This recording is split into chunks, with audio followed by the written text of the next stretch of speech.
Welcome to Spring Equinox Rituals for the Modern Witch. My name is Eza Valdez, and I work for the Alchemist Kitchen, which is a magical place to be if you have not been to our location. It is in downtown Soho in New York City. Okay.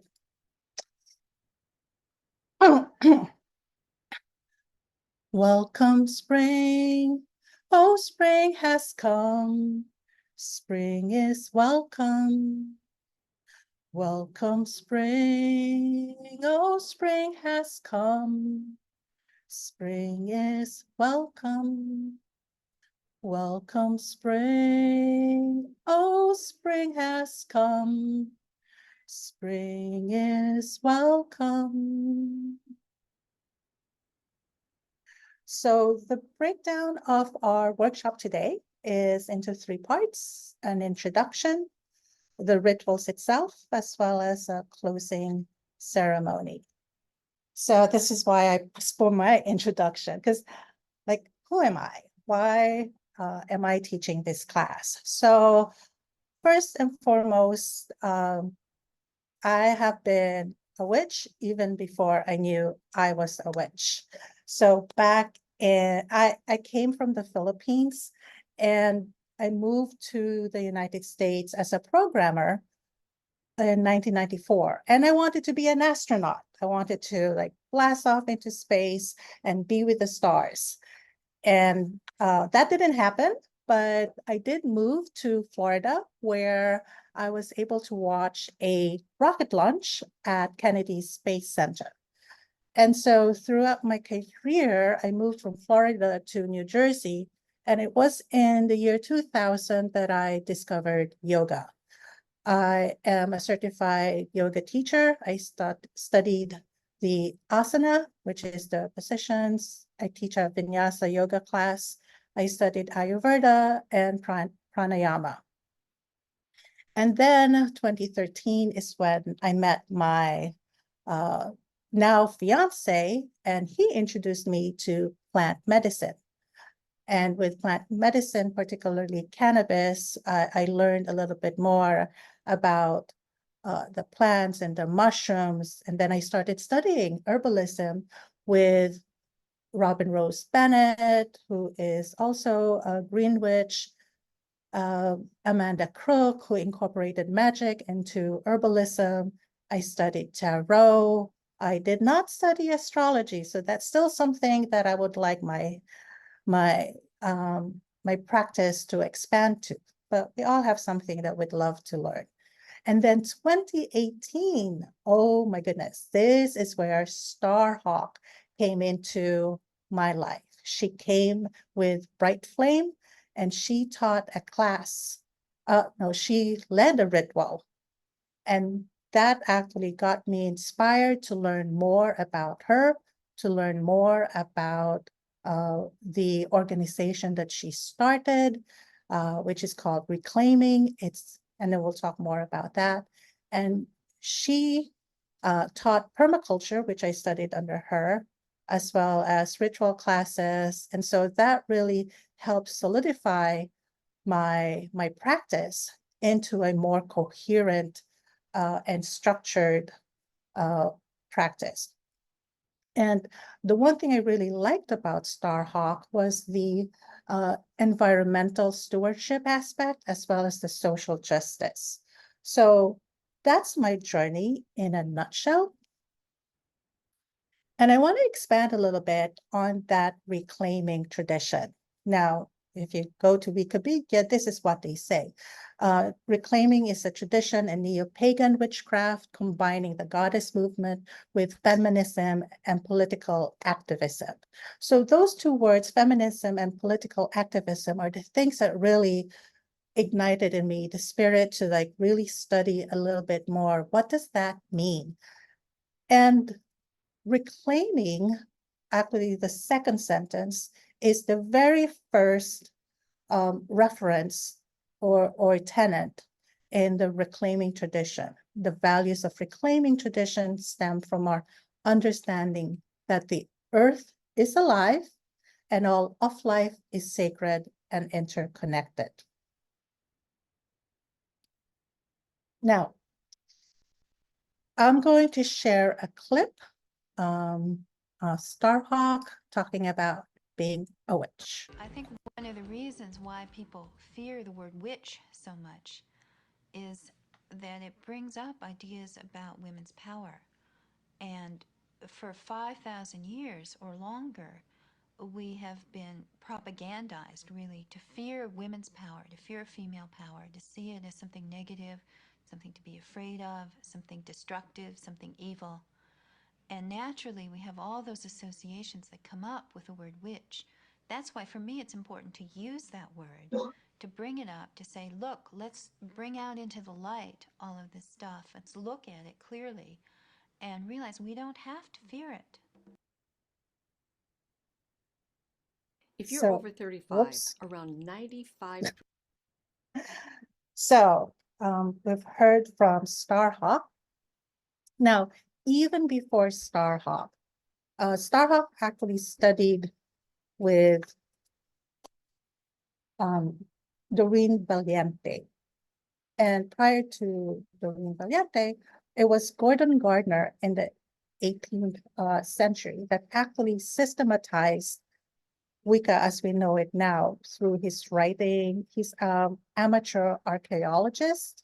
And so he got initiated into a pagan coven, and he was British, and he traveled the world. So he systematized a lot of the practices which Doreen Valiente studied, and then Starhawk studied Doreen Valiente's work. So that's the lineage that we're studying now. Now, back in the late 70s is when Starhawk and Diane Baker started the reclaiming tradition. In 1979, Spiral Dance was published. And from there, covens were started to be established. In 1994, Tejas, which is Texas, started to have its own coven. And then the Principles of Unity, something that brought all of the covens together, that document was created in 1995. And that principle of unity, if you think about it, centralized, right? So if we have like a central form of government, actually the reclaiming tradition is decentralized. So you have the principles of unity to say, this is how we're going to practice, but you have the freedom to execute it however you want it to be. So how does that apply? We'll find out in the next few slides. So 2004 is when this tradition, the reclaiming tradition, started to become international. So the Dandelion Coven was established. Next thing you know, there's covens in Canada, covens in Germany, as well as Australia. So it is a worldwide tradition. But you don't read about it or hear about it because there are no structures in terms of like a church in order for you to go. In 2012 and 2021, the Principles of Unity was revised. Okay, which brings us to what is the spring equinox? So spring equinox is when the tradition or the energy of the sun is equal. So equinox just means equal. So it's the time where day and night are in equal, meaning, you know, like we have 24 hours, so that's 12 for each one. The day is 12 hours and the night is 12 hours. All the planets have a spring equinox, as well as an optional equinox. And the energy for spring is about rebirth, letting go of the winter sludge, renewal, taking care of ourselves, and looking into the future. How do we reimagine? Now is the perfect time to actually take a look for the next 3 months to set what exactly do you want your life to be? And so that's going to be one of the exercises that we'll be going through in this class. So setting and equipping ourselves for what the adventure that lies ahead. Okay. Now, what is magic? So Doreen Valiente said that magic is the art of changing consciousness at will. So what does that mean? So changing consciousness, so it really starts from the inside.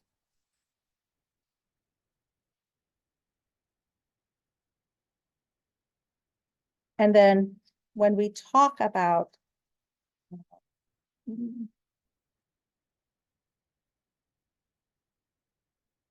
so when we talk about magic, it can also be the art of opening our awareness, because nature already has its own language. How can we drop into that level of awareness that we can have that communication with what is already going on around us? So we have our five senses, our eyes, our nose, our tongue, our ears, but we're limited with our ability to sense what is really happening around us. So that change of consciousness of becoming much more aware, that is what we practice here. Magic also teaches to break spells, because we've been conditioned by society to perform or behave a certain way. So how can we break away from that? Is by, again, awareness, mindfulness. And so some of those practices we'll be doing. One thing to emphasize is that we are part of the living earth. We are not separate. We're not here to conquer, but we're here to collaborate. And when we say that we are part of the living earth, we just need to be still and connect with her in order to communicate from the deepest parts of ourselves to her. And so we need that discipline of magic, of conscious change, in order to hear and understand what the earth is saying to us. And so as we listen to the earth, as we do the rituals, the land asks us for, as we give back what we are asked for, we will also bring healing to ourselves, expand our awareness, and have an intensified life. So who doesn't really want that? And so when we talk about ritual, what exactly is a ritual? It's an enactment of a myth. And by participating in ritual, you are participating in myth. So this is something that Starhawk said, but what exactly is a myth, right? Why do we say that it's an enactment of myth? So again, from Starhawk, a ritual is not merely a series of actions performed for their own sake, but a deliberate reenactment or embodiment of a mythological story or narrative. And we need that. We need to have a myth within us because it refers to a sacred and symbolic narrative that conveys fundamental truth, values, and insights about the human experience, the natural world, and the divine. And so using that last word of being connected to the divine, when we do a ritual, we create the symbols as well as the archetypes that connect us. So we bring the physical into the filaments or the non-physical. So converting the physical to a non-physical.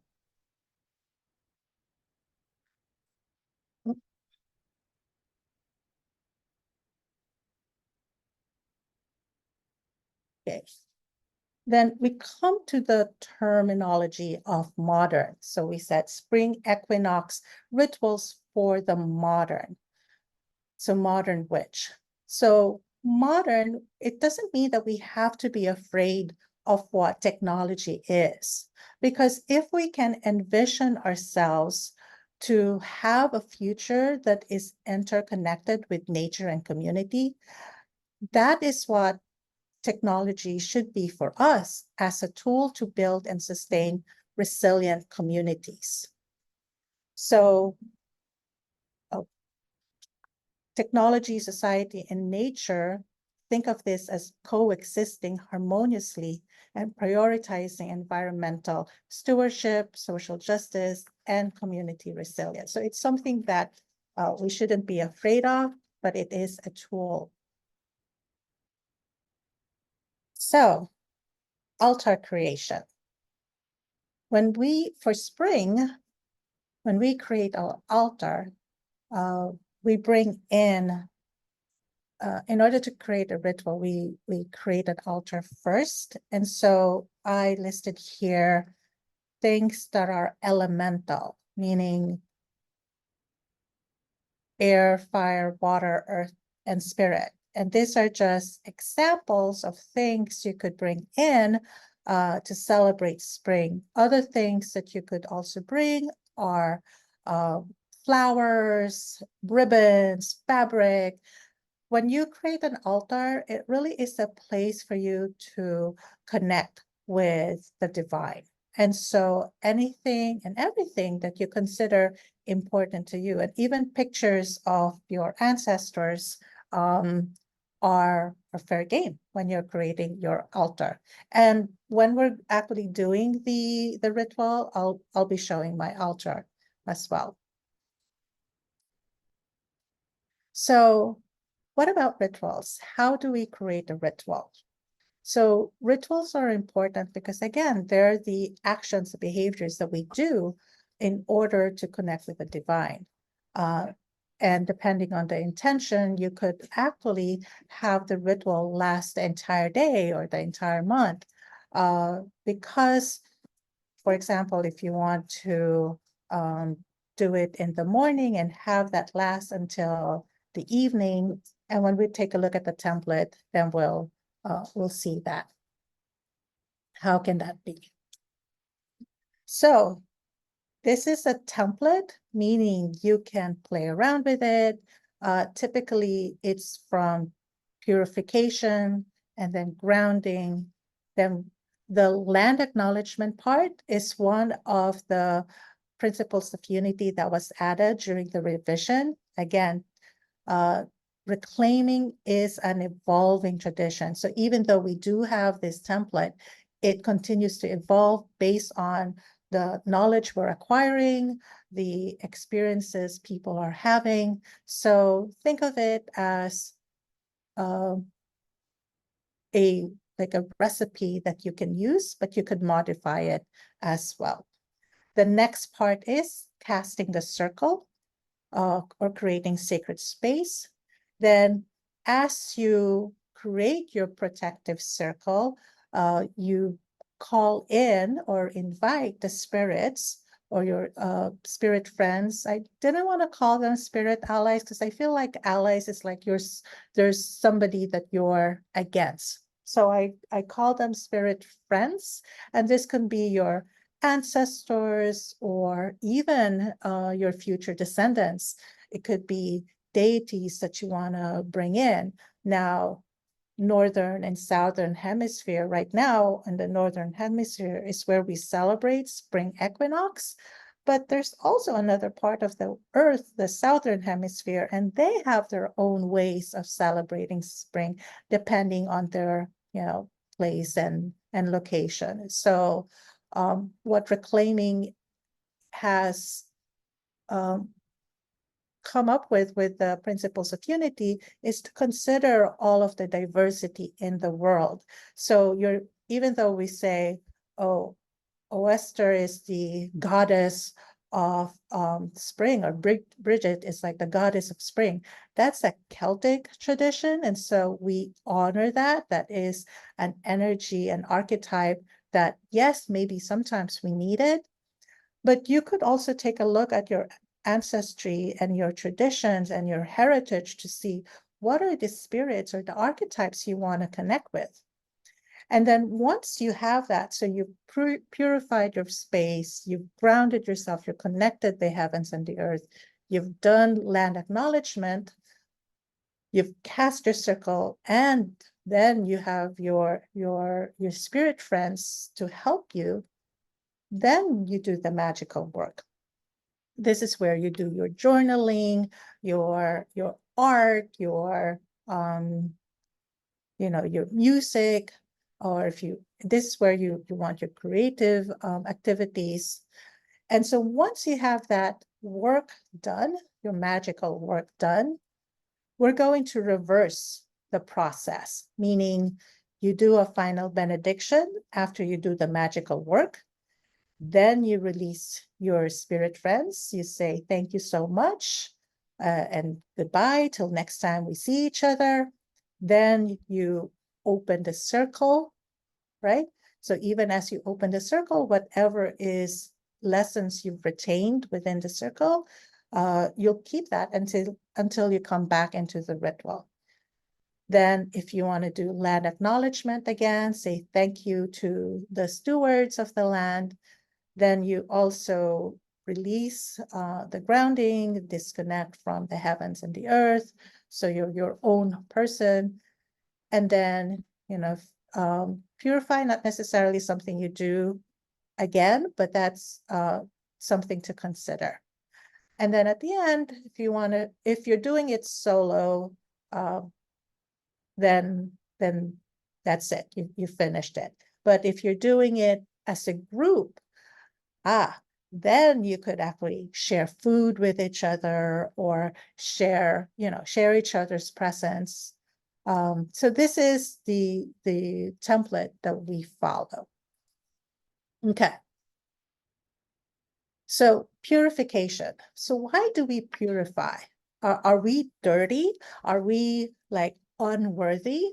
So no, not really, because when we purify, we cleanse ourselves spiritually and mentally in order to prepare for the work, to let go of anything that may interfere with our ability to participate in rituals, right? So similar to how we clean every corner of our house to maintain its harmony and vitality, purification rituals help us cleanse and rejuvenate our inner landscape, ensuring that we can fully embody our true essence and purpose.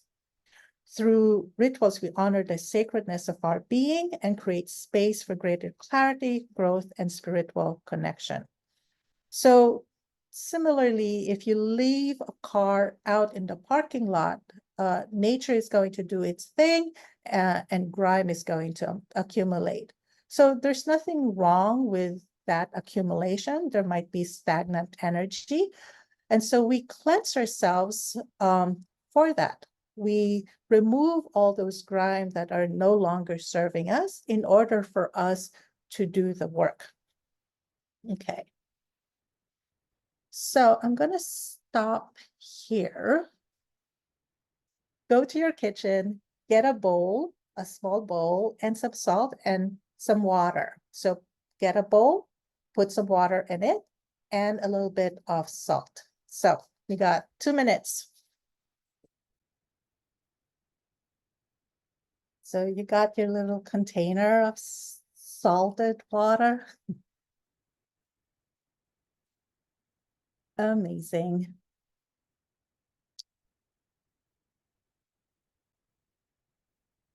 So I got my little cup of water. This is actually the water in my that I keep at my altar. So when it evaporates, I just add a little bit more of water. So it's salted. And it's good to know where your water comes from, what lake, or aquifer. It's all part of stewardship, because if we know where our water is coming from, we can connect with the earth even more. It's one of the elementals. So what you're going to do is you're going to, and this is all part of the purification, is you're going to connect with the water. the salt water. You're going to, if you want to taste it, and say, as you're going through and getting to know that water, say, blessed be creature of water. You could taste it and just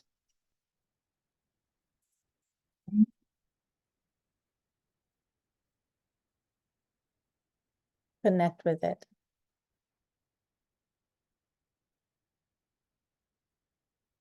Maybe you want to put it on your third eye.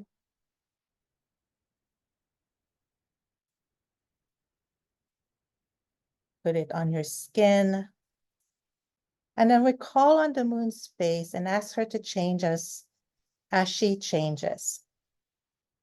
To take out our old, tired troubles and fill us with fresh, clean energy and new starts. So we're using this water to cleanse us, remove the energy that is stagnant, and just release. And so feel that, connect with that. Blessed be creature of water. So we cleanse ourselves spiritually and mentally to let go of anything that may interfere with our ability to participate.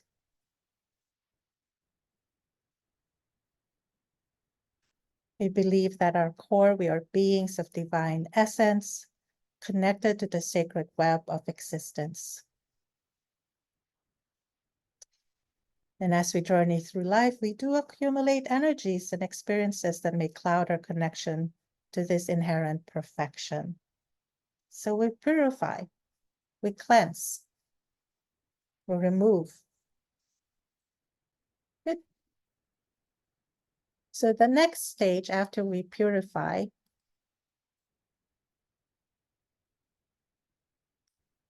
is grounding. Now, why do we ground? Well, when we ground, we actually become a conduit between the heavens and the earth. So we establish a solid connection with the earth. We create a barrier of energetic protection around ourselves, allowing us to engage in ritual work with greater confidence and security. So why the earth? When we ground, and we can anchor ourselves in the here and now, fostering a sense of presence and mindfulness that enhances the efficacy of the ritual. When we ground, it provides a stable foundation from which to engage in ritual work. Just as a tree draws strength from its root, we can ground ourselves to cultivate an inner stability and balance, enabling us to navigate energetic currents of the ritual with resilience and clarity. I saw on the text that there was a pet that was named Clarity, so that was amazing. So let's practice. So I'm going to stop sharing. And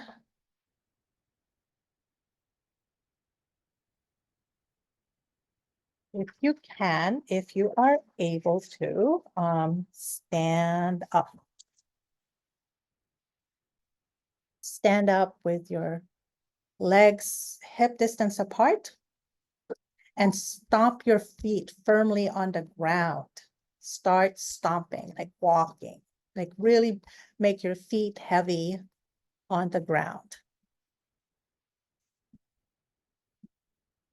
And next, start patting your shoulders gently.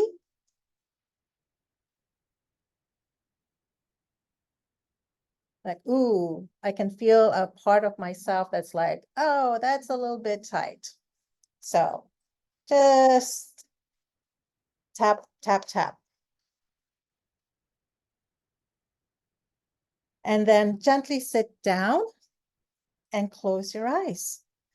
Plant your feet firmly. So if you have any shoes, maybe you can take them off, or, just so there's a much closer connection to the ground. Okay.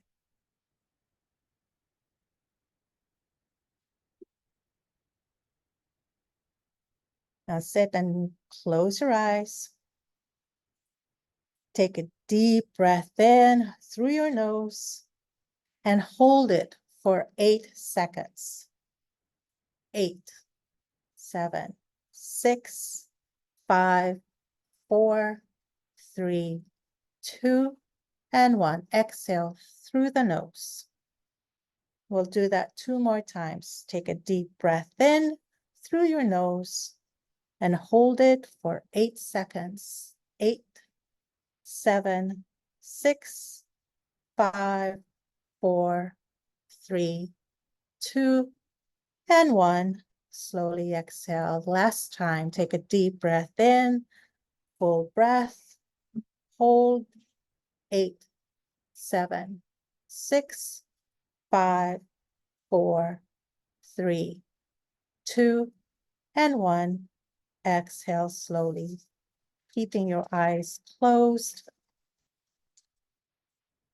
Feel the energy flow down from the heavens, down into a funnel right above your head. Feel it flow from your crown down your torso, igniting and sparkling your spinal cord, down into your pelvis bones, and shooting down from your tailbone. Now start connecting the energy down to the floor, past the house foundation, wherever you're at, whatever building you're at.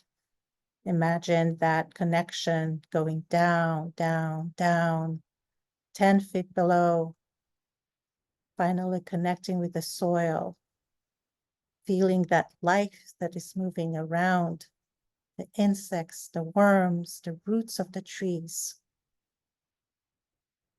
And then your consciousness, your energy starts to speed even further down,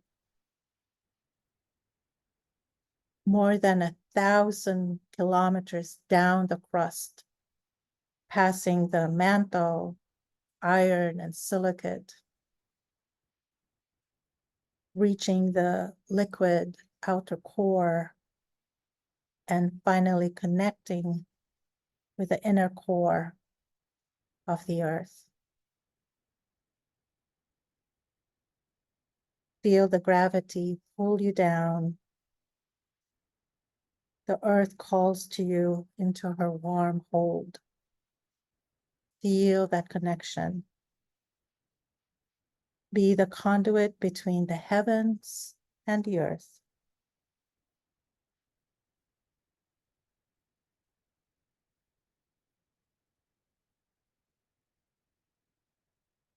And gently open your eyes.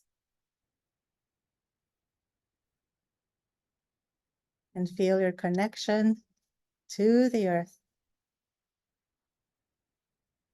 Grounded, connected, supported.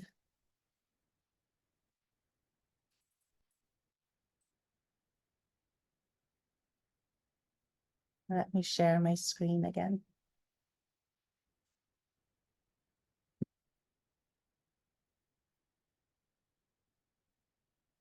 So now that we've purified and grounded ourselves, the next stage is casting a circle. Now, why do we cast a circle? So the circle is a symbol of unity, wholeness, and cyclical nature of life.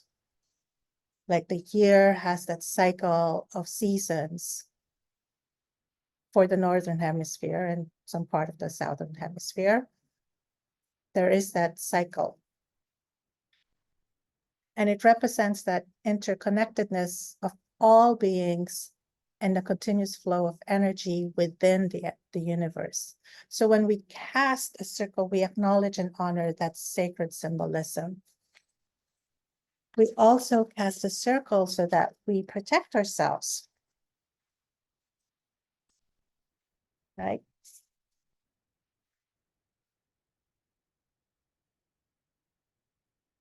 So how do we cast a circle? First, we define the size of our circle. For me, I casted a circle around this table as well as my altar. That is a protection of my circle. And then you also want to consider how permeable do you want it. You want to allow your spirit friends, your mysterious ones, I saw that, Karen, your mysterious ones to be able to come through your circle. And if you do need to get out of your circle, you could cut a slit and step out. And then you come back and then you close it again. So imagine that web to connect all of our energies. And then when you cast a circle, you also call in the elementals using the 4 directions. And one thing, let me just share as well, is on your phone, there is or you could download, I forgot whether it's a download or it's an app that's already exists. There's a compass. So you'll know your place on Earth if you have a phone and an app. And so when you cast a circle, you call in the elements, right? You start out with east. And so let's cast our circle.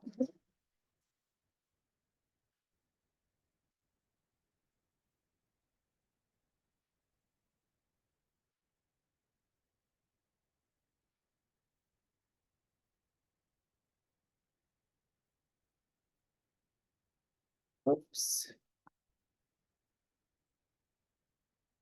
I think I missed something. I did. I did. Most important, my apologies. I did that. The next part is the land acknowledgement. So before casting a circle, we acknowledge the land. And why do we do that? It's a complex question. Complex in the sense that, depending on where you're at, like I'm from the Philippines, so, and we have our own indigenous tribe in the Philippines as well. So I'd say, again, complex conversation. But I posted this question because I got it from an article that I was reading. And when we do land acknowledgement, the question was, how are we leaving Indigenous people in a stronger, more empowered place because of this land acknowledgement? So again, it's part of the structure of a ritual. And the reason we do that is because, one, we are part of the earth and we want to be stewards of the earth. And so we acknowledge the folks that have taken care of the land even before us. So the application is, at its core, a land acknowledgement is a tool to reverse invisibility, to be seen, to be acknowledged, to be have a collaborative relationship. And so one of the things that I highly recommend for those, wherever you are, is to know what the history of the land is where you're living and understand that. And so in where I live in New York, the tribe that lives here is the Lenape tribe. Now, when I did my research, Lenape actually moved out to Oklahoma, but they are trying their best right now. They're working with the Pennsylvania government, with the New York state government to be acknowledged as a tribe within those states. So New Jersey and New York, actually New York has a center for the Lenape tribe.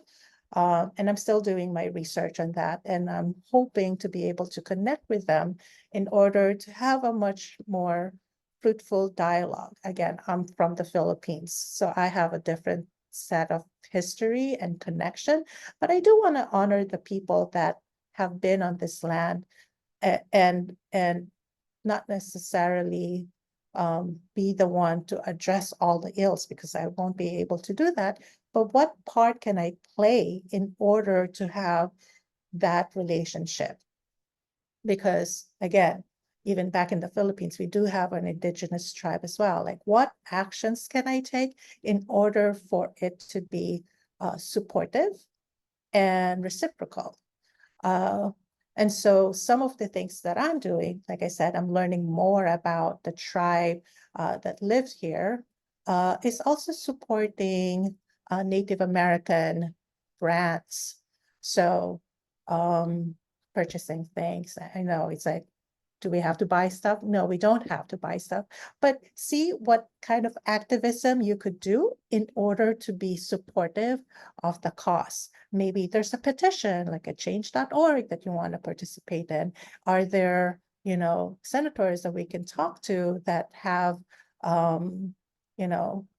influence in order to support the Lenape tribe in order to get, recognition.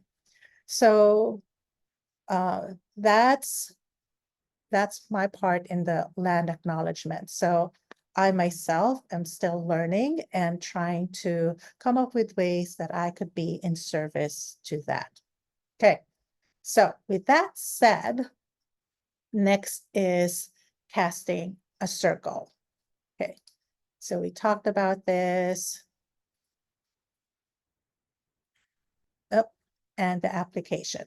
Okay, so we got 15 minutes left. So casting a circle, go to close this.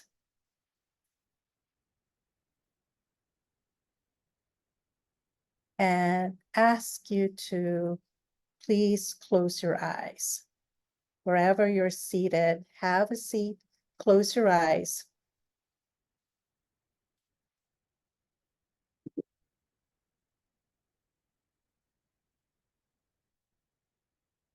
And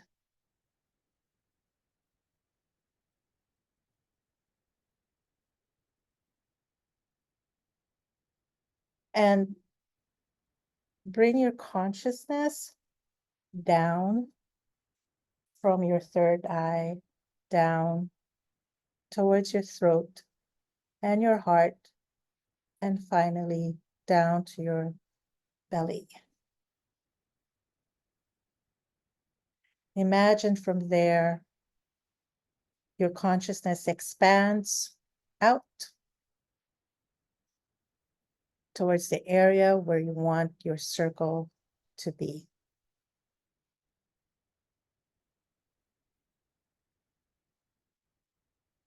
We call in air, the guardian of the east, where the breath of spring awakens.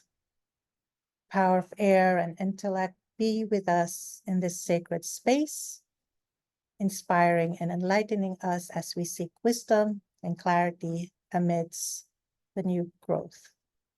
Air is sacred.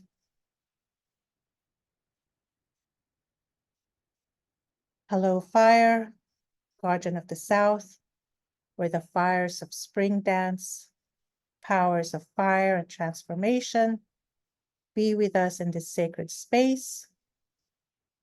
Fire is sacred. Hello, water, guardian of the west, power of intuition, be with us in this sacred space. Water is sacred. Hello, earth, guardian of the north, where spring is anchored, be with us in this sacred space. grounding and nourishing us as we honor the turning of the wheel and the fertile soil that births new life. Earth is sacred. And finally, spirit, the one that combines all, the one that moves within and everywhere. Connect all of the elements, guide us through the last minutes of this class. Spirit is sacred.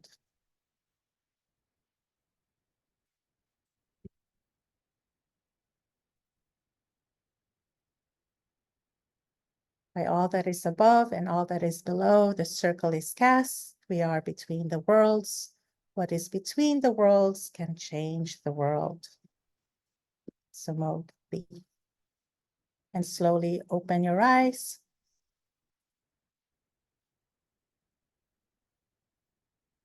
You could also, when you cast a circle, walk the path of where you want your circle to be. And then once you have cast your circle, we call in the spirits. So calling in the spirits or the mysterious ones, you can identify your ancestors, your descendants, and also any deities that you'd want to call in. So when we call in the spirit friends, we connect to the elements, we ask them for a relationship, and you invite them in. You ask, air, fire, water, earth, and spirit to be part of your ritual. Like I said, you call in your ancestors, you call in your descendants, and even deities, if you have a particular god or goddess that you want to connect with. And then next is the actual magical work. And what is the magical work, right? So for tonight, these are the questions that we'd like to answer. So we've we've purified, we've grounded, we did land acknowledgement, we cast a circle, we called in our mysterious ones for support, and then you come up with what exactly do we want to attain? What is the work that we want to do for this ritual? Okay. So last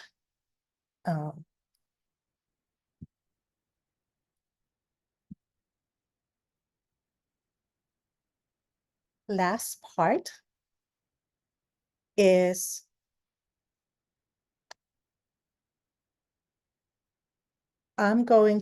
last part.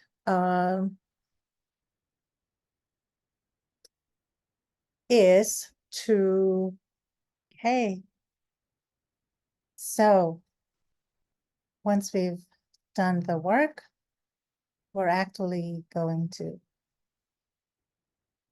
say thank you to the elements and the spirits that we've called in. We're going to open the circle, and then we're going to, oh, you're welcome, Katrina. We're going to reverse the order. So we did the work, we'll do a benediction, we'll release and say thank you to the mysterious ones, and then open the circle, do a final land acknowledgement, thank you for the stewards, and then disconnect from the grounding that we established, and then the purification we really don't have. I mean, that's already done. And then then that will be the end of the class, and then that's our closure. So before we actually close, let me just share one final. So we'll do the closing. Okay, so again, this class is recorded. If you have any questions, just reach out to learn@thealchemistkitchen.com. Okay, so one last thing. I'm going to stop sharing and then we'll do our final close up. So close your eyes. Settle in.